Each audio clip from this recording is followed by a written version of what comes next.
Mr. Beast bikin koin, bro. Ya. Aduh, itu bego banget lah. Yeah. Intinya kalau lu mau kaya dari Bitcoin itu Understand. bego. Sekarang ETH sama Solana, lu gimana? Gue Solana. lagi lebih bullish Solana.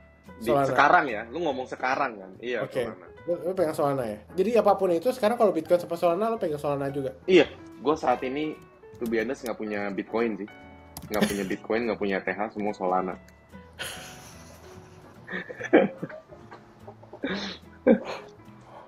Aduh.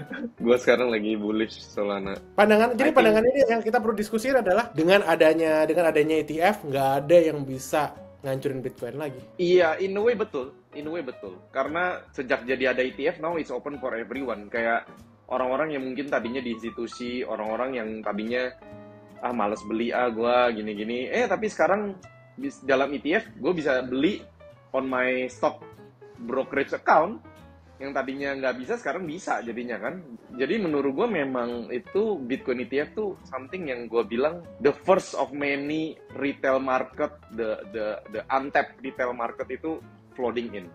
Dan itu baru di Amerika ya. Jadi kalau gue bilang Amerika memang bukan pencetus pertama lah. Amerika menjadi yang the first ripple ya, Nanti kalau sampai seluruh dunia udah mulai ada setiap negara institusi yang gede, misalkan Singapura, Hong Kong, China, Dubai udah mulai jualan Bitcoin, ada ETF dalam versi Bitcoin gitu ya, yang di Eropa juga gitu. Wah, udah deh itu ripple-nya makin gede banget sih. Itu gue yakin memang luar biasa sih. Gitu. Dengan begitu kita bisa bilang kayak, wah, ini Bitcoin from nothing bisa jadi kayak gini. Kenapa nggak ada Bitcoin kedua, Bitcoin ketiga yang bisa seperti ini ya? Makanya Bitcoin pertama kali dibuat kan sebenarnya ya tahun 2010-2011 orang bilangnya Bitcoin itu meme coin sekarang sebenarnya. Kalau begitu sebenarnya kita, wah ternyata ini bisa, ternyata masyarakat modern aja bisa dalam 10 tahun itu bisa membuat sebuah koin menjadi gold. Nah, kalau gue anak muda sekarang 18, oke, kita misalkan contohnya Mr. Beast. Mr. Beast bikin koin, bro. Yeah. Namanya Bitcoin, Bitcoin. Bukan Bitcoin, tapi Bitcoin katakanlah. Waktu dia bikin Bitcoin gitu, anak-anak muda pada beli, wah, the next Bitcoin. Misalkan katakanlah Mr. Beast-nya sendiri pun dia nggak kontrol, dia nggak punya banyak ya kan. Dia buktiin gue nggak punya banyak ya kan, ini bukan wallet gue, dan setiap orang yang punya cuma 1% atau cuma 0,01%, berarti kan katakanlah bisa di verified lah. Gini gue understand poin lu, maksudnya adalah kalau ini aja bisa Bitcoin, kenapa yang menghalangi adanya Bitcoin 2, Bitcoin 3, Bitcoin 4? Betul kan? Itu pertanyaan lu kan? Betul. I think Bitcoin itu menurut gue satu-satunya unique case bisa seperti kayak Bitcoin itu karena dia adalah yang pertama. He's the father of all the cryptocurrency. I think berikutnya until today, sesuatu yang tidak ada utility-nya, sesuatu yang teknologinya sudah, ibaratnya gue bisa ngomong Bitcoin itu teknologinya sudah jadul, itu gak bakal bisa segede Bitcoin lagi, in my opinion, gitu. Karena lu sekarang suddenly gue bilang nggak usah Mr. Beast deh, Elon Musk punya koin gitu ya, Musk koin, dia bilang iya nih, ini bakal bener super decentralized, gue aja nggak punya sepeser pun, gue beli di market, lalala gitu kan, apapun yang dia ngomongin gitu. Tapi orang akan selalu mengasosiasikan itu punya Elon Musk, dan orang akan melihat itu ada teknologinya nggak, terus utility-nya apa. Jadi cara berpikir orang tuh udah berbeda. Tapi kalau Bitcoin itu berbeda. Waktu itu zaman itu tuh berbeda. Kenapa dia bisa menjadi segede ini? Karena mereka ada quote unquote ada sentimental value-nya dari awal, yang nyiptain aja nggak tahu siapa. Bener-bener decentralized. Tidak ada marketing campaign. Lu ngerti ya? Gak ada marketing campaign. It just started from forum gitu loh. Forum bahas-bahas, suddenly it's getting bigger sampai detik ini gitu loh. Jadi menurut gua nggak akan ada tuh Bitcoin 2, Bitcoin 3, Bitcoin 4. Bitcoin will always be the Bitcoin. Yang lain tuh pasti cuma ngikutin aja gitu. Kayak misalkan contoh kita ngomong Ethereum lah, yang mungkin bisa menggantikan, bisa mengejar Bitcoin ya kan, let's say gitu kan ya. Karena kan yang ETF kedua katanya Ethereum.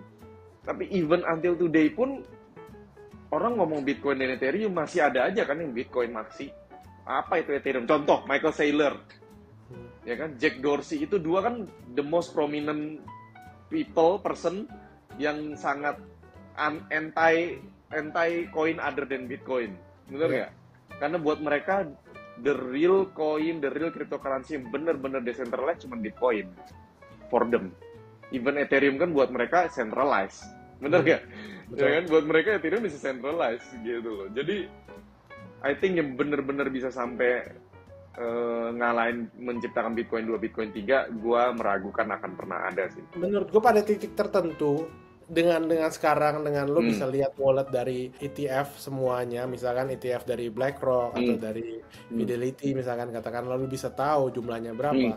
Pada titik tertentu, misalkan katakanlah Bitcoin itu dikontrol, misalkan katakanlah 5 juta Bitcoin, 25% itu dipegang oleh ETF. Orang mulai, anak muda yang maksudnya umur sekarang masih umur kayak 5 tahun, 6 tahun, pasti kan bakal ngeliat, dia belum kenal Bitcoin detik ini nih, 5-6 tahun kayak ngomongnya bukan Bitcoin kan. Nah pada titik tertentu kalau misalkan gue kemarin nonton ada satu film yang masuk ke benak otak gue sampai sekarang itu kayak gini. Dari zaman manusia itu ada sampai ke manusia purba itu butuh ribuan tahun. Dari dinosaur ke ini bertani. Dari bertani itu ke industrial itu butuh ribuan tahun. Terus dari industrial ke electricity itu berapa ratus tahun. Terus dari electricity ke komputer berapa puluh tahun. Itu makin kecil gapnya. Dari komputer ke berapa makin kecil lagi. Nah, dengan gapnya semakin kecil itu, jadi kita ngomong dari tahun 1970 lah. 1970 sampai sekarang ada namanya revolutionize Bitcoin kan. Nggak menutup kemungkinan 10 tahun, 20 tahun lagi ada teknologi baru. Dan sekarang kan Bitcoin itu yang ngerinya orang ngomong itu namanya quantum hack. Nah, tapi orang ngomong waktu pada saatnya udah ketemu quantum hack itu, udah namanya ada risk ke quantum hack, pasti developer Bitcoin udah mikirin gimana caranya. Makanya waktu zaman 4 tahun, 5 tahun lalu, gue ngelihat adalah IOTA coin yang menurut gue, wah ini kayak bagus nih IOTA nih. Tapi itu mikirnya terlalu panjang tuh pada saat itu. Tangle version of blockchain kan. Nah, makanya akhirnya IOTA bikin turunan. Tapi balik lagi ke sana. Jadi sebenarnya Bitcoin itu sekarang ada bagus ada jeleknya. Bagusnya sekarang ya lebih banyak daripada jeleknya, ya kan. Sekarang tuh yang jeleknya adalah kalau misalkan ketemu koin baru, yang misalkan 10 tahun 20 tahun dari sekarang yang bisa replace dia contohnya. Karena gue pasti ngelihat adalah Bitcoin itu bakalan ada yang pasti ada yang nggak suka. Wah ini kenapa bisa Bitcoin kayak gini? Kita juga bisa buat kayak gini. Kita bikin aja, kita replicate lah. Dengan teknologi yang mirip, lebih bagus dan quantum hack. Jadi lu bikin semuanya sama. Nih gue bikin Satoshi versi 2, gue bikin ini lebih bagus, harga lebih murah, utility lebih bagus, proof of work, quantum hack. Wah. Terus disokong sama visi. Wah. Feeling gue tuh mungkin bisa kayak gitu. Tapi mungkin bukan dari 5 tahun, 10 tahun dari sekarang ya. Feeling gue ya mungkin 15 tahun kali. Tapi pada titik tertentu zamannya kita itu emas udah bosen, ya kan? Emas udah bosen, ya kan? Pasti nanti 5 tahun, 10 tahun lagi ada teknologi baru yang aduh Bitcoin tuh bosen. Apaan nih? Bitcoin cuma bisa ditaruh doang di ETF. Gue transfer cuma bayar $100 nih sekarang transfer kayak gini. Pada saat ini ya. Dan orang-orang gue beli token ini karena kita belajar dari meme coin. Meme coin adalah orang pengen cepat kaya. Orang mau beli Bitcoin itu nggak ada tujuan lain, bro. Kalau lu terangin masalah lu mau nyimpen duit adalah untuk store of value, ya udah nggak apa-apa, that's fine. Tapi kalau lu bilang Bitcoin, lu bisa naik 10 kali lipat, 15 kali lipat atau 20 kali lipat. Aduh, itu bego banget lah. Menurut gua ya. Iya. Jadi intinya kalau lu mau kaya dari Bitcoin itu bego. Tapi kalau lu mau aman dengan Bitcoin boleh. Tapi kalau lu mau sedikit lebih kaya daripada Bitcoin, Ethereum. Iya. Kalau lu mau lebih sedikit kaya lagi daripada Ethereum dan risknya lebih gede, Solana. Nggak, jadi menurut gue gini sih, memang dalam arti Bitcoin itu memang the safest cryptocurrency right now. The safest cryptocurrency to invest. Ya, apakah akan seperti kayak lu kayaknya kayak orang-orang dulu yang invest di Bitcoin? Ya memang menurut gue enggak sih. Lu expect-nya 100 kali lipat dari sekarang, harga sekarang, gue to be honest doubtful. Gue doubtful ya, bisa atau enggak. Karena balik lagi ya, menurut gue ketika itu semua sudah ke mine semua nih ya menurut gue bakal masa kayak emas gitu. Naiknya ya biasa aja gitu loh. Hmm. Dimana kalau semua retail market sudah masuk, naik dan turunnya mungkin udah jadi biasa, nggak bakal kayak nggak bakal kayak sekarang gitu loh. Karena harganya berarti orang kayak udah tahu nih kira-kira segini dan retail marketnya udah banyak. Kayak emas kan harganya nggak begini, nggak begitu, ya kan? Ya kan, emas kan nggak begitu. Nah, Bitcoin akan ada masanya pasti akan menjadi seperti emas. Ya udah biasa aja gitu, nggak sampai kayak gimana banget. Jadi memang menurut gua kalau lu punya tesis invest di kripto itu pengen cepet kaya, ya memang bukan di Bitcoin sih menurut gua. Gitu. Tapi lu ngerasa nggak sih kalau emas sekarang, kalau emas naik, apa sih yang naik yang lain selain emas? Mungkin silver, tapi kan nggak ada yang ngomong emas naik, silver pasti naik. Nggak ada yang ngomong adalah Iya, betul. ya kan, emas naik, aluminium naik, emas naik, misalkan katakanlah komoditas yang lain naik, itu nggak ada mungkin. Tapi kalau di kripto tuh ada aneh, Bitcoin naik, kripto lain pasti naik. Nah, tapi mana ada yang survive segitu, ngerti nggak? Karena semua ekosistemnya di Bitcoin kan. Jadi kalau Bitcoin naik, Ethereum naik. Kok perhatiin aja, Ethereum naik, habis itu jadi siklusnya adalah sekarang kalau lo mau Bitcoin naik, betul. taruh Bitcoin, taruhnya Ethereum naik, lo taruh altcoin naik, taruh meme coin. Nah, tapi kan nggak berkesinambungan gitu, nggak bisa pastiin juga Bitcoin naik. Aneh banget lah kalau di ekosistem, kalau misalnya Bitcoin naik, tapi semua kripto ikut naik, itu yang nggak masuk akal kan sebenarnya. Pasti kan ada orang yang spekulasi yang Bitcoin naik, Ethereum ikutin naik. Ada juga yang mungkin gue udah untung dari Bitcoin, dia beli di Ethereum. Poin yang gue maksud adalah kalau kayak gitu sekarang orang belum pakai Bitcoin untuk store of value, dipakai untuk spekulasi. Masih lebih ke arah spekulasi, betul. Spekulasi, jadi lebih ke arah spekulasi. Value, cuman gue yakin nggak banyak. Kalau gue ngeliat adalah untuk store of value, sekarang tuh belum dipakai untuk store of value, tapi dipakai untuk spekulasi atau trading lah sebenarnya. Jadi sekarang kalau jadi orang ngomong untuk gitu, lo lihat ada cuan ke tempat lain, lo pindah. Iya. Sekarang gue nanya sama lo, masih setopik sama yang tadi barusan kita ngomong. Lu kalau invest ke cryptocurrency, yang lu lihat secara Bitcoin atau secara Ethereum atau secara US dollar. Contohnya gini, gue naro duit gue invest ke Solana atau Ethereum, gue taruh 100 juta deh. Tapi habis itu gue liatnya bukan 100 juta gue naik nggak. Gue habis itu ngeliatnya kayak, kalau gue bandingin ini gue sama dapat berapa BTC, gue naik nggak secara BTC? Lu liatnya yang mana? Ya, cara gue adalah BTC gue ke USD. Tapi selain koin itu, gue larinya ke BTC. Gue kayak gitu sekarang. Jadi BTC doang yang ke USD, tapi yang lainnya itu gue larinya ke BTC. Tujuannya adalah karena gini, lu kalau mau make sense adalah Bitcoin naik, kripto lain juga naik, ya kan? Nah, tapi kan pasti lu ada token-token yang udah emang mungkin potensinya bagus, cuman di bawahnya harga di bawah Bitcoin gitu. Dengan sekarang, tapi harganya pada naik. Misalkan kan Bitcoin naik 10%, kripto lain naik cuma 2%, ya kan? Nah, pasti kan karena orang tahu begitu Bitcoin naik, pasti kripto lain bakal naik. Telat, ada delay lah. Nah, pada saat itu masuk kripto lain, habis itu pindah lagi ke Bitcoin, kok nggak ke dolar. Cuman kalau dari gue ngelihatnya sekarang gue ngeliat ke Ethereum juga, nggak cuma Bitcoin aja. Karena sekarang gue larinya kan apapun gue ke Ethereum, bukan ke Bitcoin, begitu. Karena jadi lu lihat selama Ethereum, jadi gini, jadi investasi lu selama balik-balik ke Ethereum jumlahnya nambah Ethereum lu, ya udah itu berarti lu udah oke gitu ya. Biarpun Ethereumnya harganya anjlok segala macam, yang penting Ethereum lu tambah lebih banyak, ya udah itu lu udah oke. Iya. Sekarang gua taruh Ethereum. Jadi misalkan katakanlah lu beli meme coin, habis itu lu jual, balik ke Ethereum. Jadi kalau misalkan katakanlah ada orang yang mau ada jual Bitcoin gitu, gua beli Bitcoinnya gitu, gua taruh convert ke Ethereum. Jadi daily cost averaging, tapi bukan dari rupiah atau dolar ke BTC, tapi dari BTC ke ETH. Jadi lo tetap aja taruh di BTC, habis itu lo convert daily. Karena lo nggak bakal pernah tahu kan, misalkan ETH bakalan up lagi kapan. Tapi sekarang tuh udah lumayan bottom. Tapi bisa bottom itu sampai 0,8 yang tadi itu gitu. Oke, nih ada satu lagi nih. Ethereum will pass Bitcoin. Mungkin nggak? Jadi sebelum gue mulai, gue kasih infonya dulu ya. Jadi waktu tahun 2018-2019, gue pernah bikin analisa Bitcoin itu surpass market cap dari gold, dari emas. Oke.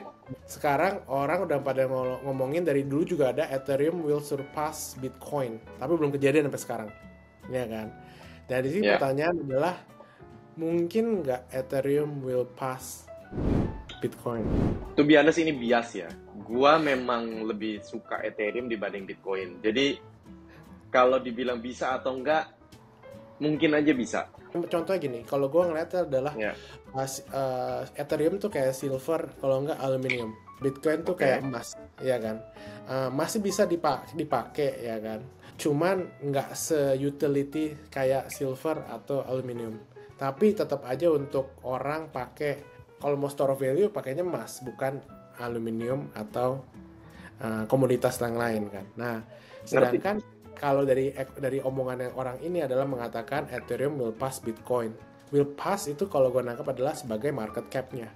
Nah, jadi kalau Ya, lu lihat market cap-nya, itu mungkin atau nggak mungkin? mungkin aja sih. Sekarang market cap-nya Bitcoin itu sekarang itu sekitar 1,3 triliun kan. Nah, sekarang market cap-nya Ethereum itu 400 billion. Mungkin aja. Mungkin aja. Ini lu Berarti- lihat deh kalau di coin market cap ya. Di coin market cap dominance BTC kan 52,9%, ETH 15,6. Setahu gua angka ini tuh udah pelan-pelan naik sih dibanding dulu ya. Gitu loh. Sejak 2017 tuh Bitcoin dominance menurun. Tapi kan Dulu karena tuh ada di- token-token yang di lain. tahun kan. 2017 85. Iya, of course. Tapi dulu tuh 85% tuh Bitcoin. Makanya Iya. gue bilang mungkin aja. Nggak tahu lah. Bitcoin, jadi Ethereum market cap secara individual itu bisa ngalahin Bitcoin kan? Iya. Ya. Kapan? Pada saat apa? Nggak tahu. Itu gue pada saat apa ya? Wah, Ada trickingnya. Ada pasti ada pada saat Bitcoin udah stagnan. stagnan 2034 maksud lo? Enggak, ya nggak tahu itu kan kata si Michael Saylor. Tapi menurut gua pada saat stagnan, disitulah Ethereum mungkin pelan-pelan jadi jauh lebih atraktif buat orang-orang invest dibanding Bitcoin. Iya. Mungkin kalau Ethereum keluar ya dalam waktu dengan status yang nggak berubah semua ya, secara burning mechanism yang nggak berubah,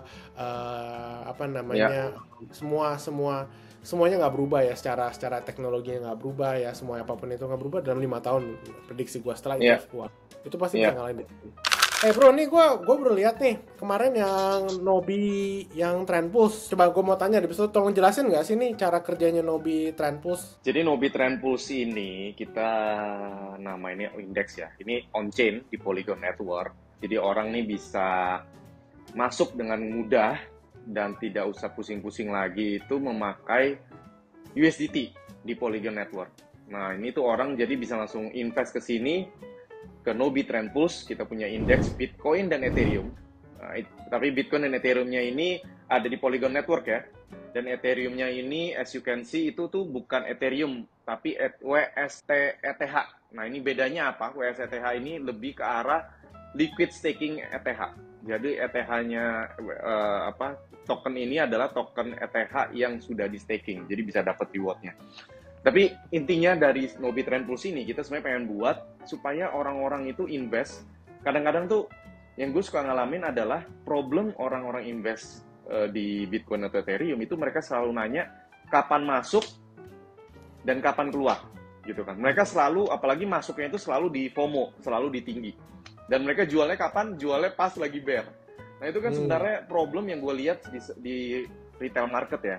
Nah inilah makanya kenapa kita akhirnya bikin Nobi Trend Pulse ini, kita pengen supaya ngebantu orang-orang itu tuh udah lu nggak usah pusing nih kapan masuk kapan keluarnya. Kita bantu, kita pakai strategi kita untuk bisa tahu kapan keluar kapan masuk gitu. Kita nggak bisa bilang ini pasti profit, nggak akan ada invest semua strategi pasti profit. Tapi secara backtest kita dari tahun 2018-2017, strategi kita ini lebih profit dibanding kalau lu nyimpen doang dan di hold sampai sekarang. Jadi kita ada waktunya, kita kapan keluar, kapan kita rebalance. Misalkan kadang-kadang kita 75% di Bitcoin Ethereum, kadang-kadang 25% USDT. Ada juga di masa lagi mau bear, ya kita 100% USDT gitu. Nanti kalau udah kita lihat ada signal, udah signal udah mau beli lagi nih, udah saatnya mau naik lagi, baru kita beli lagi, masuk lagi ke Bitcoin Ethereum. Gitu sih. Jadi Nobi Trend Pulse ini sebenarnya kita buat untuk orang-orang di retail market, terutama yang nggak tahu kapan keluar, kapan masuk, tapi pengen banget nih invest di Bitcoin sama Ethereum gitu. Dan ini kita secara on-chain, jadi even custody-nya pun nggak ada di kita. Custody-nya itu di setiap user masing-masing. Berarti dengan kata lain dari Nobi itu cuma servicesnya dari strategis analisnya aja kan, kapan keluar kapan masuknya gitu kan. Ya, betul. Jadi ya, boleh. ini gue udah ngerti nih Nobi Trend Pulse-nya. Jadi kalau mau masukin deposit, masukin ada USDT ke Nobi Trend Pulse, gimana caranya ya? Jadi mungkin yang lu mesti ini dulu adalah lu beli USDT dulu ya, beli USDT di exchange di Indonesia, dimanapun ya lu ngerasa bisa beli USDT ya silahkan. Tapi USDT-nya itu jangan lupa harus ada di Polygon Network. Sebenarnya nggak harus USDT, lu bisa juga masuk lewat pakai Matic gitu ya. Jadi dari situ lu transfer USDT atau Matic-nya itu ke MetaMask lu, Ledger gitu, or any other wallet lah ya, Web3 wallet. Nah dari situ lu tinggal masuk ke URL dApps kita, nobi.id/trend, TREND. Nah dari situ lu tinggal connect wallet, habis itu lu udah di situ. Jadi ada pilihannya tuh ya, connect wallet, bisa dilihat nih di layar ada connect wallet. Nah di situ tinggal habis itu invest. Nah ini ya, jadi bisa masukin dari Matic atau USDT langsung dari MetaMask kalian. Oke. Sesimpel ini aja sih ya. Dan nanti kalian bakal dapet LP token lah, semacam seperti itu. Oke. Jadi kalau udah deposit kayak gini ya kan, kalau misalkan katakanlah gue mau withdraw gimana? Withdraw juga gampang. Nanti tinggal ke nobi.id/trend, kalian connect wallet, terus kalian tinggal jual. Jadi kalian nanti akan dapat LP token. LP token itu kalian jual balik menjadi USDT gitu, atau Matic, atau any kind of cryptocurrency yang selama itu masih ada di Polygon Network gitu loh. Nanti itu bisa otomatis diubah melalui dApps-nya kita. Oke.